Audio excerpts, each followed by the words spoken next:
Hello and welcome to the Class Video Spotlight series. I'm Emily Paxman, Vice President of Analysis and Consulting, and I am joined today by Schaefer Jackson, the Research Director who oversees telehealth here at Class. Thanks for joining me today. Emily, thanks for having me. It's great to see you again. Yeah, so we don't get enough time together these days. That's right. And partially because telehealth is exploding, and what even telehealth means seems to have changed recently. So much is happening. What are the big exciting things that are happening in this world? No question.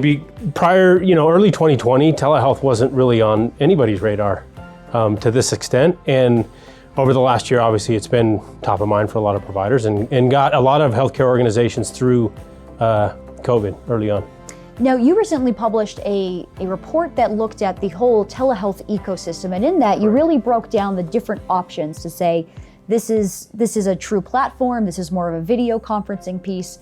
And what's been really interesting for me, every time I get on social media, I don't know if it's because I work at Class and I've Googled enough telehealth things, but I keep getting all these targeted ads for me to buy video conferencing systems to specifically help the hospital that I apparently own. Sure. And I have been overwhelmed by just the sheer number of options out there. And I'm not even trying to make a purchase today. How is a provider or a health system who really wants to invest in a video conferencing system even supposed to begin finding the right option for them? Yeah, you're right, Emily. We just released our telehealth ecosystem report.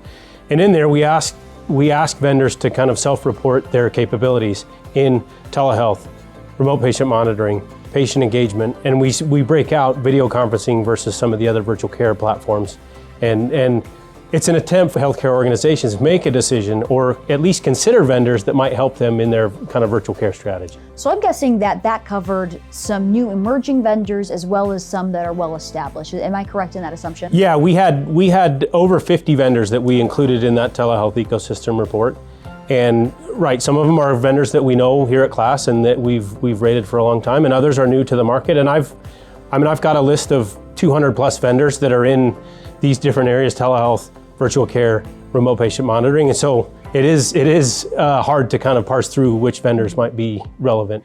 What's been really, I think, as I talk to some of my CIO contacts that I work with regularly, one of the things they've appreciated is some of the really specific looks at specific vendors beyond just the report. And one of those that you published a report on recently is Pexip. They play in that video conferencing world, and we've talked about just the sheer number of options in that space. What is it that really sets them apart from competitors? Yeah, no, it's a great question. And I think the spotlight reports, the first look reports that we do here at Class, have been perfect for these segments, telehealth, RPM, where we are seeing some new and different vendors that maybe we weren't aware of. And Pexip is one of those. And Pexip, they have interesting deployment models. You can do a hybrid, you can have it on premises, you can do it in the cloud, you can have a hybrid version of deployment that will help health systems scale and grow their virtual care strategy as they get into potentially different service lines or acute versus non-acute. So there are different areas of the health system that might want to look at virtual care solutions, and Pexip kind of has the flexibility to be used in all of those situations. So the flexibility of that deployment is a great talking point. I know when I make decisions, I love knowing I have lots of different options, but not all options are right for me. So if I'm a health system looking at this vendor, looking at those different deployment models, how do I determine which one of those is going to be the best fit for my organization? Sure, it's a great question. And I think as you look at the type of organizations, if you're a large health system that has development resources on hand and are used to setting up different solutions, maybe an on-premises solution would be best, or something you should consider. It gives you some options or flexibility with security and how you want to deploy that solution.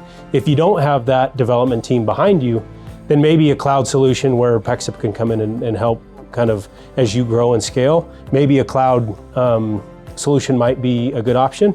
And if you're somewhere in between, there's a hybrid where you can have some maybe on premises and part of your scaling might happen kind of on the cloud version. So if I do decide to go the cloud route, there are, like you said, there are some areas where I may not have as much choice, and I am pretty dependent on Pexip at that point to really be a good partner to make sure I'm successful. based on what we've heard from talking to their customers thus far, how successful are they at really developing that partnership and providing that good support? That's a great question. The vendor, as you know, Emily, you've longtime class employee, you know we talk about vendor executive involvement, and that came up with the Pexip first look, and they scored really well in our vendor executive involvement. And those relationships, as I had conversations specifically with some of their customers, they brought up some of the team members from Pexip by name, and so that's something that came up in the conversations, the relationships to help kind of grow and scale that solution. So you've got a great solution here, potentially, with a great option to deploy many different ways. You're getting the support and service. The big question that I know a lot of healthcare systems have, not just about this particular piece of technology, but a lot of their portfolio, is how sustainable is this vendor in the market? Is the EMR world going to take over and push them out? Sure. What do you think is going to happen for Pexip? Yeah, that's a great question. And as we released our performance report from late last year, early this year, 25% of the organizations that we talked to were going to consider replacing their current telehealth solution. And most of them said they will continue to look at their EHR vendor as a telehealth option. So that, I think that's a theme that will be ongoing. We'll see healthcare organizations consider EMR as a potential solution, as we see in other segments as well.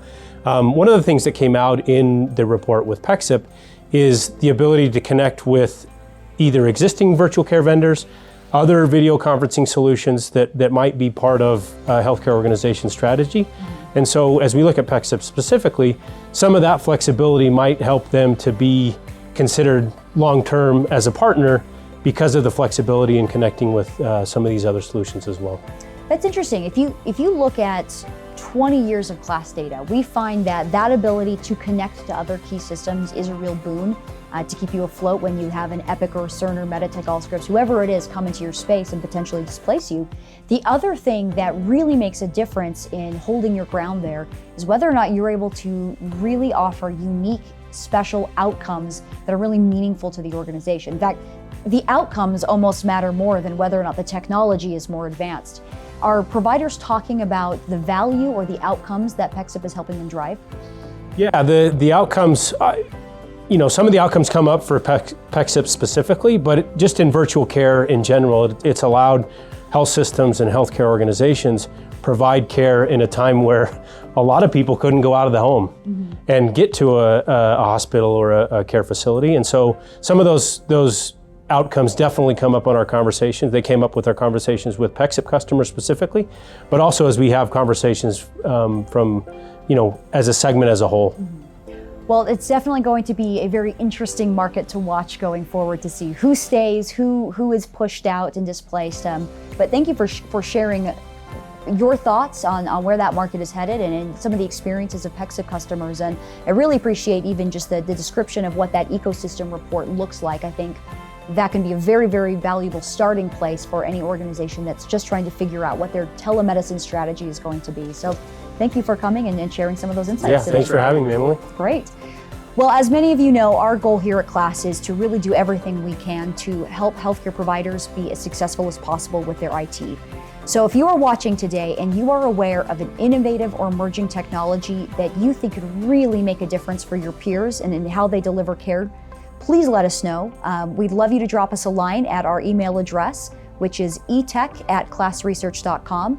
And if you are interested in learning more about Pexip or you want to look at some of our other telehealth and telemedicine research, all that is available for providers to look at classresearch.com.